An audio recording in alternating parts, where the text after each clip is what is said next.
wabarakatuh. Alhamdulillah mujibu da'wat al-qail fi mahkamil ayatil bayyinat wa likulli wijhatin huwa muwalliha fastabiqul khairat. Asyhadu an la ilaha illallah wahdahu la syarika lah wa asyhadu anna Muhammadan abduhu wa rasuluh khairul khalqi wal karamah. Yang saya hormati Bapak Ibu majelis kuliah subuh Ramadan yang dimuliakan Allah. Teruslah kita bersyukur kepada Allah. InsyaAllah Allah akan senantiasa menambahkan nikmatnya kepada kita semuanya. Salawat dan salam mari kita aturkan kepada junjungan kita Nabi besar Muhammad sallallahu alaihi wasallam. Mari saya mengajak kita untuk bersama-sama memandangkan salawat. Salatullah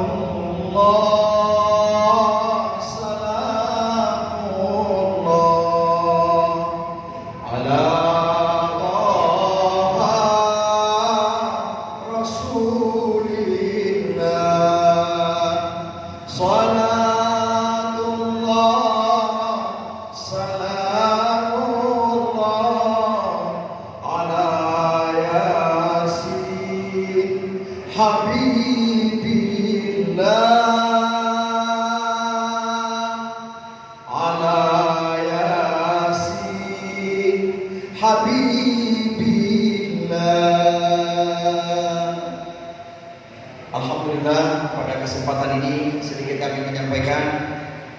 Kebetulan kami dengan Sulaiman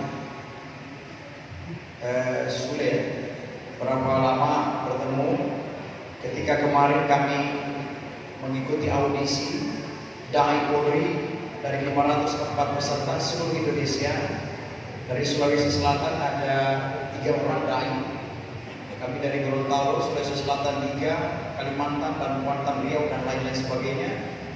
Alhamdulillah dari 504 itu kami dinobatkan sebagai Dai Polri juara 1 se-Indonesia.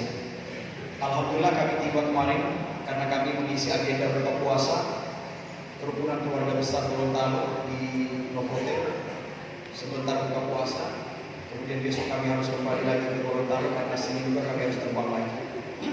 Mungkin yang sudah pernah melihat polisi yang viral ceramah-ceramah, itulah saya. Ya mungkin kalau YouTube itu ditulis saja temponya Ustadz Akmal, itu saya. Saya Akmal Khairat, saya adalah alumni Pondok Pesantren Al Khairat Pusat Palu. Saya adalah murid langsung dari Habib As-Sagaf bin Muhammad Al-Jufri. Habib Sagaf adalah turunan dari Habib Idrus bin Salim Al-Jufri radhiyallahu anhu. Sehingga saya dari kecil, dari SD saya sudah berdakwah. Di separuh Indonesia saya sudah kemana-mana. Sehingga saya adalah ustaz dulu, baru menjadi seorang polisi. Bukan nanti polisi, baru ustaz. Sehingga saya ada istilah baru ini kata Habib Kakanda. Saya itu karena saya ustaz juga, saya juga komandan. Makanya dia singkat nama saya menjadi Uskom, Ustaz Komandan. Di tempat yang lain lagi nama istilah itu bukan Uskom lagi, tapi dia ganti menjadi Komus, Komandan jadi Ustaz. Saya jawab tidak apa-apa, jadi dua-dua itu boleh, asalkan masih ada Ustaznya. Tapi jangan semua jadi kosmos Megikop saya, sudah mau jadi alat pemanas nasi saya. Uskom, Komus, tidak apa-apa, asal jangan kosmos. Nah, itu bahaya, apalagi jadi kompor saya. Nah, bilang, baiklah sedikit saya akan mengambil waktu. Saya mungkin tidak terlalu lama. Kenapa tidak terlalu lama? Karena saya khawatir kalau dimensi begini, kalau terlalu lama ceramah, saya itu ceramah di mana-mana. Bahkan ketika saya ceramah itu saya semangat menggebu-gebu. Yang di ujung-ujung itu betapa menghayati ceramah saya. Ketika saya ceramah saya sampaikan dalil kepalanya juga Allah. Dari sini saya merasakan ya Allah, Masya Allah sehatkan dia, berikan umur panjang ya Allah. Kenapa? Dia menghayati ayat-ayat yang saya sampaikan. Kenapa? Kepalanya tertutup itu ke atas. Saya selalu berhusnuzon, berbaik sangka. Kenapa? Saya harus berbaik sangka karena demikian diajarkan. Tapi ketika saya ceramah semakin lama ceramah saya maju, sedikit-sedikit saya maju. Ternyata setelah saya lihat, tidur bukan menghayati ceramah saya. Ternyata dia tertidur. Nah, sebelum banyak yang tertidur, maka insya Allah tabik saya minta waktu ini kira-kira berapa lama yang sepakat dulu. Berapa lama ini kan? Imam tadi Berapa lama ini kira-kira? 10 menit, 30 menit, 1 jam, 2 jam? Asli ini bukan flash disk. Kalau flash disk habis ceramah. Kalau ini ustaznya langsung, jadi memang tidak apa-apa. Insya Allah tidak terlalu lama, jadi insya Allah akan aku, ibu-ibu aja, semua kita yang ada insya Allah. Dan demikian juga, jangankan ceramah lama, imam saja kalau lama, itu biasanya ada juga kodenya. Tadi imam itu luar biasa, ya. Ketika kita imam juga, apalagi kalau kita tarawih, di mana saja kita masuk, apalagi kalau kita di 20, yang pertama kita pasang telinga ini, bagaimana imam ini? Nah kalau imam startnya pertama, Bismillahirrahmanirrahim. Alhamdulillah takasur hatta zurtumul maqabir kalla sawfa ta'lamun summa kalla sawfa ta'lamun kalla law ta'lamun 'ilmal yaqin la tarawunna al-jahim thumma la tarawunna 'aynal yaqin thumma la tus'alunna yawma idhin 'anil na'im. Allahu Akbar. Kalau begitu imamnya start, begitu cepat, semua kita berkata dalam hati, Masya Allah, bagus ini imam, mantap, gas, bagus kalau begitu. Tapi coba kalau saya imamnya, saya tidak pakai perhitungan, waktunya lama, saya qori, saya baca ayatnya, saya baca seperti kalam ilahi. Saya baca pakai nadanya, bayati, hijaz, nahwa, soba, ras, diharga, jawab. Saya tutup lagi dengan bayati. Nah bayangkan kalau 20 rakaat saya imamnya begini. Allahu Akbar. Bismillahirrahmanirrahim.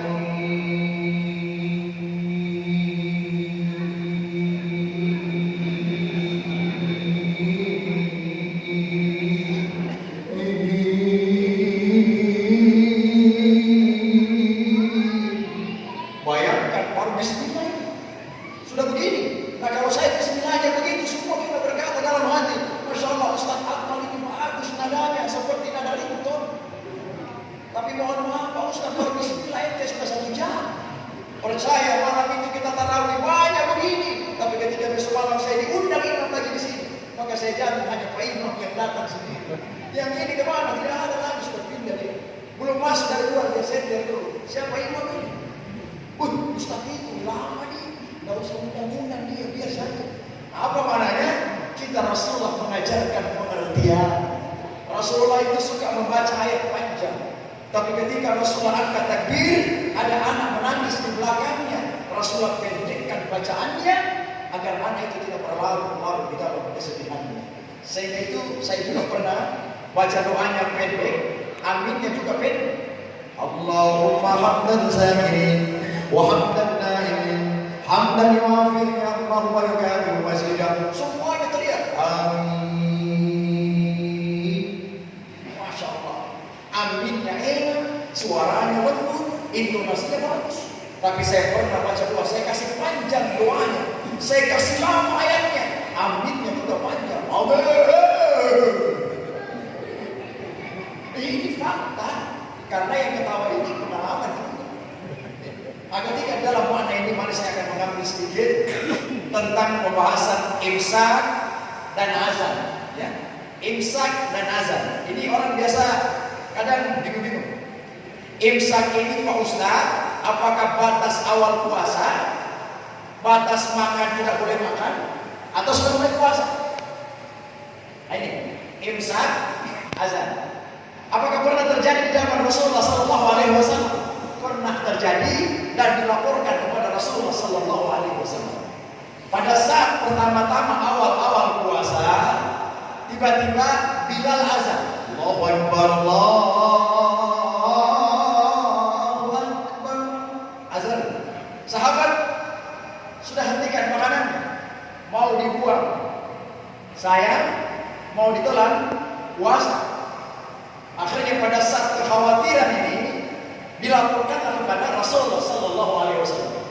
Wahai Rasulullah, kami ini puasa, tiba-tiba Bilal ini azan. Bagaimana supaya kami ini tidak ada kekhawatiran, tiba-tiba azan ini ada?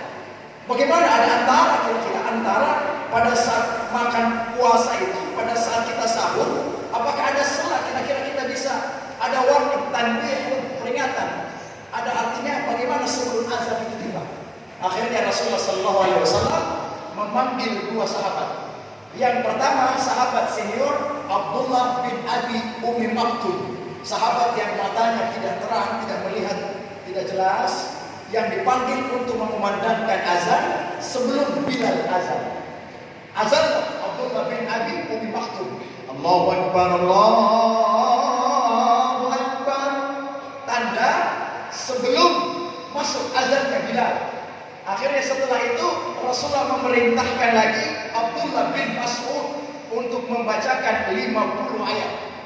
Nah ini, jadi setelah azannya Abdullah bin Abi Ummi Maktum, kemudian azan yang kedua, ayat membacakan kedua Abdullah bin Mas'ud membacakan ayat 50 ayat. Sehingga dimensi imsak ini, meskipun di dalam pemaknaan imsak ini kita buka di dalam berbagai macam kitab fikih dari 4 mazhab ini, as-saum, as-siyam, al-lughatul imsak. Bahasa lain daripada as-saum, siyam itu adalah imsak.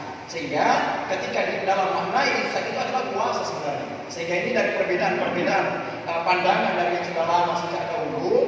Sehingga pada saat ini kita dalam dimensi saat ini, kalau dari Kementerian Agama itu kan ada ditulis imsak ya. Sesungguhnya kalau di imsak itu tentu ada dijelaskan bagaimana dia sahurnya, bagaimana batasnya. Sehingga imsak itu adalah menjadi bagian daripada tanda kehati-hatian. Jadi ketika imsak, yang belum minum, minum. Habiskan, selesai. Ketika imsak, batas. Di mana batas kita puasa? Batas awal mulai puasa pada saat berkumandangnya azan. Allahu Akbar, Allahu Akbar. Oh Pak Ustaz, saya masih makan. Tapi azan nanti kasih selesai dulu. Nanti selesai azan, baru saya selesai makan. Nah kalau dia di masjid ini azannya di sini baru azan, di sebelahnya lagi baru azan, di sebelahnya lagi baru azan, di sebelahnya baru azan, nah kapan selesai? Jadi dimanapun kita berada, ketika azan berkumandang, hentikan. Disitulah awal kita berpuasa. Azan itu bertanda terbitnya fajar, sehingga membedakan pergeseran waktu antara malam hari dan masuknya pagi hari. Selesai. Kemudian ketika kita berpuasa, ada yang mereka berpuasa, dia tahu berpuasa, padahal tidak ada pahalanya, nol. Yang dia peroleh hanya lapar dan haus saja. Ketika dia duduk, asyhadu an la ilaha illallah, astaghfirullah, nas'aluka jannata wa na'udzubika minan nar. Begitu menjelang berbuka, dia tahu dia berbuka, dia puasa. Padahal ketika dia berbuka puasa, tidak ada yang dia peroleh melainkan lapar dan haus saja. Kenapa bisa begitu? Pagi ini Allah catat pahala kita 100 asli. Terima Muhammad Akmal pahala 100. Sebentar istirahat, begitu mau ke kantor buka handphone, kita nonton tayangan TikTok, buka TikTok, lihat di situ ada pandangan-pandangan yang sedikit aneh, yang lain daripada yang biasanya. Kita tatap video TikTok itu. Oh, bagus sekali. Kurang 10, sisa 90. Masuk, kita keluar jalan, ketemu orang lagi naik di jembatan. Lihat di bawah jembatan ada pemandangan lagi. Wih, apa itu? Kurang lagi 10, sisa 80. Sampai di kantor, jelek-jelekan orang. Semua kamu ini cerita, menjelekkan orang. Kurang 10, sisa 70. Masuk di kantor, teman cerita, menjelekkan orang. Kamu orang ini begini. Kurang 10, tinggal 60. Masuk lagi sampai dan lain-lain sebagainya. Begitu menjelang berbuka, tinggal 10. Masuklah dia dalam bahasa yang lain, kemudian menjelekkan semuanya yang dilakukan. Tidak ada amalan kebaikan yang dilakukan. Akhirnya begitu dia berbuka puasa, hanya nol, tidak ada pahalanya.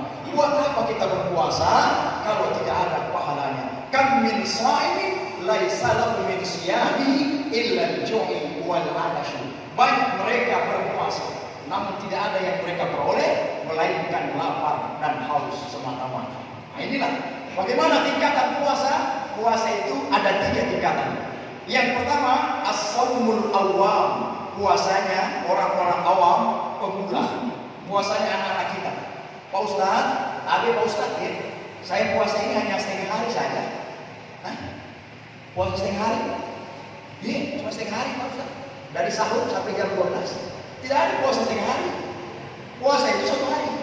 Puasa setengah hari itu hanya anak-anak kita yang kita latih kepada mereka.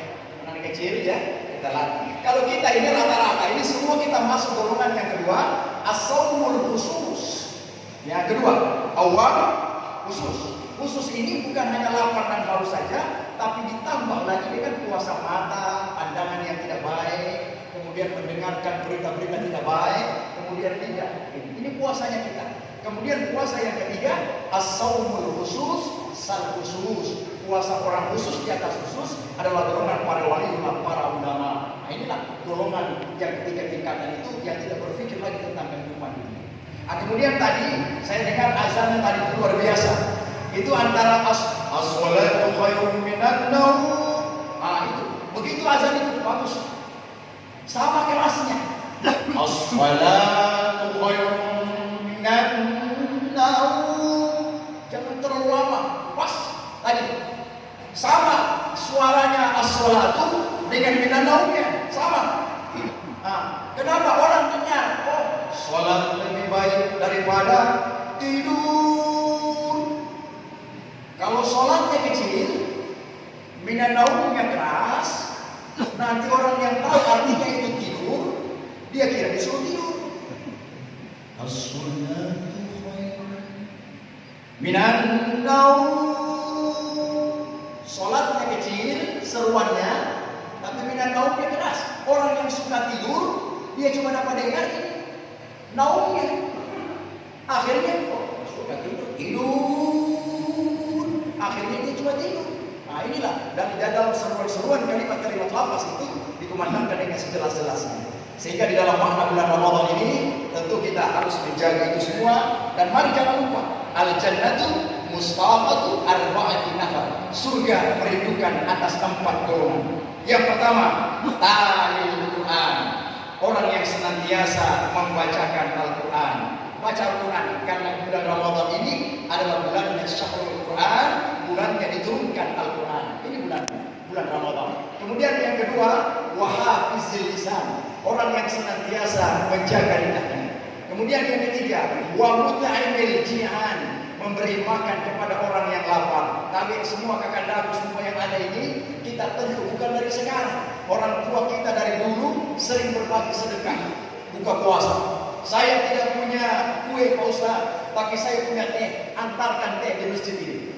Saya tidak punya teh Pak Ustaz, saya punya air putih, antarkan air putih. Saya tidak punya air putih Pak Ustaz, tapi saya punya gelas, pinjamkan gelas. Saya tidak punya gelas Pak Ustaz, saya punya piring, pinjamkan piring. Saya tidak punya piring, cuma punya sendok, pinjamkan sendok. Kasih. Itu adalah bagian daripada keikhlasan untuk orang-orang yang berpuasa. Bayangkan ketika dia berbuka, mengalir ke kerongkongannya ada makanan kita yang kita serahkan. Betapa banyak pahalanya orang-orang yang berbagi sedekah ini. Kemudian yang keempat yang dirindukan surga, as-shaumu fi shaumi Ramadan. Orang yang berpuasa pada bulan suci Ramadan. Inilah keberkahan yang luar biasa. Itu keistiqomahan kita. Mari kita belajar dalam tingkah perilaku sehari-hari untuk kita terus berikhtiar di jalan Allah Subhanahu wa taala. Saya mengambil satu kisah mengapa kita ini harus dikekang hawa nafsu. Karena Allah Subhanahu wa taala pernah memanggil 3 ciptaan. Yang satu Allah panggil, yang pertama namanya roh, yang kedua akal, yang ketiga hawa nafsu. Setelah Allah memanggil 3 ciptaan ini, Allah bertanya, "Ya roh, sini, man anta ya roh? Siapakah engkau wahai roh?" Roh ini kemudian menjawab, "Anta rabbuka wa ana abdi." Engkau Allah yang menciptakan aku dan aku adalah hamba yang senantiasa mengabdikan diri kepadamu. Kata roh ini. Kemudian yang kedua Allah panggil akal. Yang akal yang melekat pada diri kita, membedakan mana yang hak, mana yang batil, mana benar, mana salah, mana hitam, mana putih. Maka itulah Allah panggil, "Ya akal, man anta ya akil?" Siapakah engkau? Akal kemudian menjawab, "Anta rabbuka wa ana abdi." Engkau Allah Tuhan yang menciptakan aku, Rabbku, dan aku adalah hamba yang senantiasa mengabdikan diri padamu. 2. Ruh dengan akal menjawabnya, engkau Allah yang menciptakan aku. Kemudian hawa nafsu dipanggil, "Ya nafsu, Man anta ya nafsu. Nafsu kemudian menjawab, anta wa ana. Ente, saya. Ini hawa nafsu ini tadi dipanggil Allah Subhanahu wa taala. Ketika ditanyakan demikian, Allah memerintahkan malaikat, wahai, bawa dia, siksa di dalam neraka selama beratus tahun lamanya. Disiksa. Setelah keluar Allah tanya, man anta ya nafsu. Nafsu kemudian menjawab, anta rabbuka wa ana abdi. Tidak mempan siksaan itu. Akhirnya suatu ketika Allah memerintahkan dihukum hawa nafsu dengan tidak diberi makan dan minum. Pada saat itulah, setelah tidak diberi makan dan minum, tidak beberapa lama waktunya, setelah dikeluarkan, kemudian Allah bertanya, man anta ya nafsu. Nafsu kemudian menjawab, anta rabbuka wa ana abdi. Engkau Allah zat yang menciptakan aku, dan aku adalah hamba yang senantiasa mengabdikan diri padamu. Nah, inilah pengekangan kita hawa nafsu ini. Di dalam bulan Ramadan ini kita menekannya sedemikian rupa. Pak Ustaz, bau mulut orang yang berpuasa bagaikan minyak ambar kasturi di sisi Allah. Iya, di sisi Allah, bukan di sisi kita. Jangan samakan di sisi Allah dengan di sisi saya. Kita ini juga, Pak Ustaz, karena bau mulut orang yang berpuasa ini bagus, maka coba saya tes dulu besok pagi. Bro, jadi dulu saya ini berpuasa, tapi 1 minggu tidak sikat gigi. Coba kecil dulu mulut ini, harus dulu. Pasti bau busuk kan? Apalagi dia kuning-kuning tidak pernah gosok gigi, busuknya bukan main. Nah, bau mulut itu di sisi Allah, bukan kita di sini. Kita di bumi ini harus kita bersihkan. Ada juga orang bilang, Pak Ustaz, tidurnya orang puasa itu pahala. Berarti kalau saya tidur dari bangun sahur, habis sahur saya tidur, kemudian saya bangun nanti mau buka puasa. Wah, jangan juga begitu. Itu tidurnya orang Abu Nawas itu. Tidur yang tidak jelas. Tidurnya orang puasa itu tidur hanya meremehkan saja. Ketika dia lelah sedikit dia tidur. Bayangkan tidur saja pahala, apalagi dia manfaatkan. Jadi kalau tidur itu baca Al-Quran. Kita cicil. Kalau misalkan zuhur 1 ain, asar 1 ain, 2, begitu seterusnya. Kemudian Rasulullah SAW pernah naik di atas mimbar. Rasulullah itu menaiki 3 anak tangga. Ketika Rasulullah SAW di tangga yang pertama, Rasulullah mengucapkan amin 3 kali. Maulaya salli wa sallim daiman abadan ala habibika khairil khalqi kullihim. Maulaya salli wa sallim daiman abadan ala habibika khairil khalqi kullihim. Rasulullah naik di tangga yang pertama, mulut Rasulullah mengucapkan amin 1 kali. Rasulullah naik di tangga yang kedua, mulutnya mengucapkan amin 2 kali. Rasulullah naik di tangga yang ketiga, mulut Rasulullah mengucapkan amin 3 kali. Setelah selesai khutbah, Rasulullah ditanya sahabat, wahai Rasulullah, mengapa mulutmu mengucapkan amin 3 kali?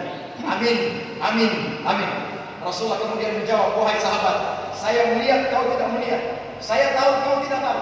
Saya merasakan, kalian tidak merasakan. Ketika saya naik di tangga yang pertama, malaikat Jibril datang kepadaku meminta aku mengaminkan 3 doanya. Sahabat bertanya, ya Rasulullah, apakah doa malaikat Jibril yang engkau aminkan? Malaikat Jibril berdoa, ya Allah, jangan kau terima amal ibadah seorang hamba yang tidak mau mengucapkan salawat atas namamu. Makanya ketika kita mendengarkan nama Muhammad, maka hendaknya kita mengucapkan Allahumma sholli wa sallim wa barik alaihi. Ada juga ustaz biasa teriak, sallu ala nabi. Langsung semua teriak, Allahumma sholli ala Muhammad, sallu ala nabi, Allahumma sholli ala sayyidina Muhammad. Langsung kita ucapkan salawat. Ada lagi orang biasa ditanya, sallu ala nabi, dia jawab, sallu alaihi. Sallu ala nabi, sallu alaihi. Jangan dilempar lagi. Kalau ustaz bilang sallu ala nabi, salawat kau pada nabi, langsung ucapkan Allahumma sholli ala. Kalau kita lempar lagi, sallu alaihi, salawat padanya. Sallu ala nabi, salawat pada nabi, salawat padanya. Padanya siapa? Makanya jangan dilempar lagi, langsung kita patahkan. Doa pertama malaikat Jibril, jangan diterima amal ibadah hamba yang tidak mau bersalawat kepada Rasulullah. Yang kedua, Rasulullah naik di tangga yang kedua. Apa doa malaikat Jibril? Ya Allah, jangan kau terima amal ibadah seorang anak yang durhaka terhadap kedua orang tuanya. Jangan kau terima ya Allah.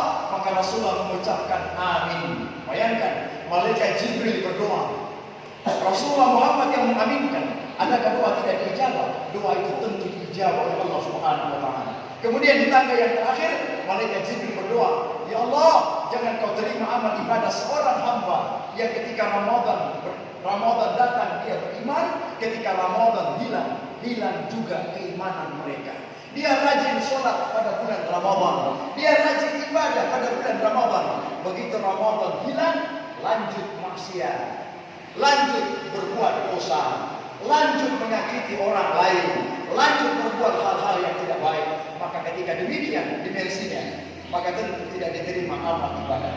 Insyaallah kita semua kakanda saya semuanya dijauhkan dari tiga doa malaikat Jibril ini, dan insyaallah diaminkan yang tidak, yang insyaallah kita menjadi hamba yang senantiasa beribadah kepada Allah Subhanahu wa taala dan dijauhkan dari doa malaikat Jibril yang diaminkan Rasulullah sallallahu alaihi wasallam. Kemudian dalam dimensi ini kami mengambil tiga kesimpulan. Kesimpulan yang pertama, terima kasih banyak atas waktu yang telah diberikan kepada kami.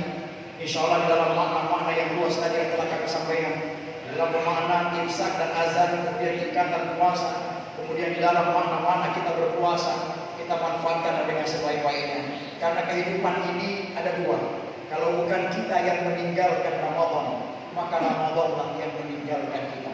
Kita meninggalkan Ramadan, kita belum bertemu Ramadan, meninggal dunia. Banyak teman-teman kita, saudara-saudara kita yang bahkan sudah meninggal dunia sebelum Ramadan itu datang. Kita sekarang bertemu dengan Ramadan, maka mari kita torehkan catatan yang tentu dibawa oleh Ramadan. Ada dua tinta, yang satu tinta berwarna merah, yang satu tinta berwarna hijau. Tinta mana yang dituliskan? Hanya kita kakanda semuanya yang tahu tinta apa yang dituliskan. Ketika amalan kita baik, maka tinta hijau yang akan dilaporkan kepada Allah Subhanahu wa taala. Kemudian yang kedua, ketika kita sehat, katakan sehat. Ketika kita kuat, katakan kuat. Jangan kita balik-balik keadaan ini. Ketika kita dustai keadaan ini, maka ingat 31 kali Allah ulangi. Di dalam surah Ar-Rahman, Allah tegur kita, "Fa bi ayyi ala rabbikuma tukadziban." Nikmat Tuhan yang manakah yang kalian dustakan wahai manusia? Kalian sehat, kalian bilang sakit. Kalian kuat, kalian bilang tak kuat. Kalian mampu berbagi teman, tetangga, saudara, kalian katakan kalian tak mampu. Maka sungguh kalian merugi. Nikmat Tuhan yang manakah yang kalian dustakan? Kemudian yang ketiga, mari ketika kita lemah diri, kita rendah hati, kita perasaan sedikit, kita tidak mampu berbuat banyak. Ketika kita hebat, janganlah takabur. Ingat, ada satu zikir yang dibacakan oleh Nabi Ibrahim alaihissalam. Zikir ini dititipkan kepada Rasulullah Muhammad. Bawa zikir saya, sampaikan kepada umatku. Bagaimana zikir Nabi Ibrahim? La haul wala quwwata illa billahil aliyyil azim. Tidak ada kekuatan melainkan kekuatan dari Allah, dan kita semua mendapatkan kekuatan berkah dari Allah. Baca zikir itu adalah zikir Nabi Ibrahim yang dititipkan kepada Rasulullah sallallahu alaihi wasallam. Yang terakhir, mari hampir kita cerita keistiqomahan seekor burung. Suatu hari ada seorang pemuda ketika dalam kerajaan, dalam istana itu, raja itu tidak akan tertidur sebelum ada cerita. Akhirnya raja mengadakan sayembara, silakan panggil semua orang-orang untuk bercerita. Baru saya tertidur, datanglah orang cerita tentang buaya. Raja, saya bercerita tentang buaya. Mari, pemuda bercerita. Raja, buaya besar, punya terari dan dua ekor dan lain-lain sebagainya. Bagaimana menurut kau, Raja? Raja tidak tertidur. Dengan cerita buayanya tidak tertidur. Datang lagi singa. Saya pemuda raja mau bercerita tentang singa. Singa bercerita tentang singa, punya cakram dan lain sebagainya. Cakar yang ini, gigi yang bahaya dan lain sebagainya. Tidak mempan cerita. Raja tidak tertidur. Akhirnya datang lagi gajah. Gajah, belalai, haring, kemudian semuanya dan segala pernak-perniknya. Raja tidak tertidur. Terakhir Raja melihat ada seorang pemuda yang berdiri di sudut pojok istana. Kemudian raja memanggil, "Wahai pemuda, mengapa engkau berdiri di sini?" "Kau ingin bercerita, wahai raja." "Bercerita?" "Iya." "Cerita apa?" "Tentang guru." "Tentang guru? Ini gajah saya tidak tertidur, buaya saya tidak tertidur, ular saya tidak tertidur. Nah kau bercerita guru? Izinkan saya raja kalau bisa saya bercerita tentang guru." Raja bilang, "Mari, silakan kau bercerita. Karena dari tadi yang besar-besar ini saya tidak tertidur. Nah coba guru, kau cerita." "Berceritalah pemuda." "Wahai raja, suatu ketika burung itu terbang di pagi hari. Kemudian dia singgah pada suatu dahan, mengambil makanan itu. Setelah dia datang, dia pergi lagi. Besok lagi, dia datang lagi dan pergi lagi. Besok lagi, dia datang dan pergi lagi. Besok lagi, dia datang dan pergi lagi. Besok lagi, dia datang dan pergi lagi. Besok lagi, dia datang dan pergi lagi. Akhirnya raja lihat, "Hei anak muda, kenapa ceritamu dari tadi dia datang dan pergi lagi? Dia datang dan pergi lagi. Dari tadi ceritamu ini itu terus saja.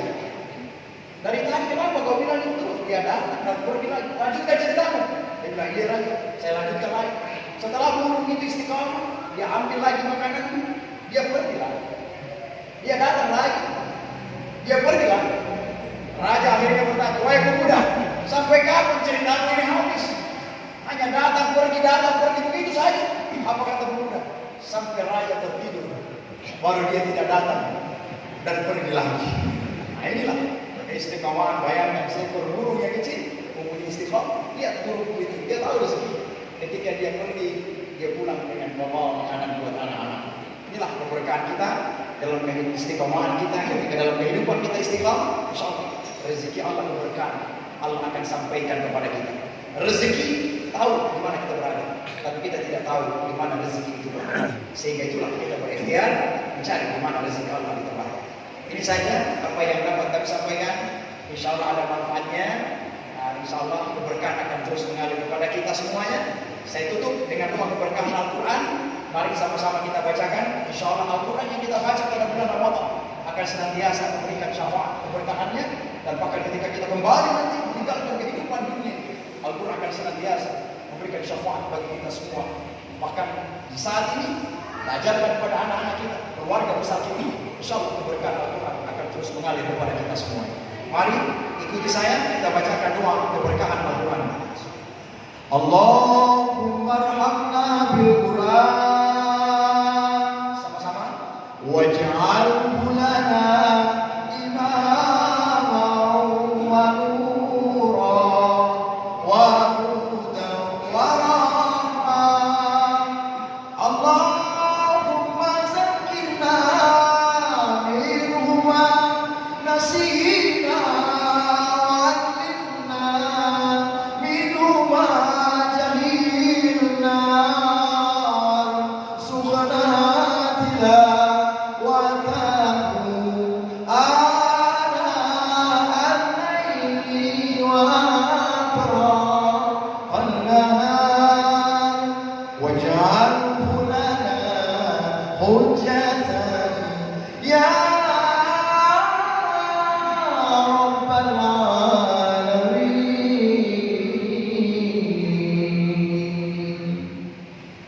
Alhamdulillah. Terima kasih bagi yang sudah sempat memfoto, yang sudah sempat memvideo. Saya lihat ada yang memvideo tadi. Terima kasih banyak, saya sudah di video, di live. Tapi jangan lupa setelah saya tutup ceramah ini, lakukanlah 3 perkara. Yang sudah memvideo tadi, yang sudah merekam, lakukan 3. Yang pertama, jangan lupa like, komen. Yang kedua, jangan lupa share. Yang ketiga, jangan lupa subscribe. Insya Allah menjadi berkah bagi yang telah mengambil dokumentasinya. Insya Allah menjadi ilmu yang bermanfaat bagi orang-orang yang melihat dan mendengarkan. Ini saja karena tadi apa yang dapat saya sampaikan. Ibu, aja, semua bapak-bapak, insya Allah rekan kami juga mohon diri. Insya Allah mohon doa keselamatan. Insya Allah kami kembali dalam keadaan sehat dan selamat. Wallahu muwaffiq ila aqwamit thoriq. Wassalamualaikum warahmatullahi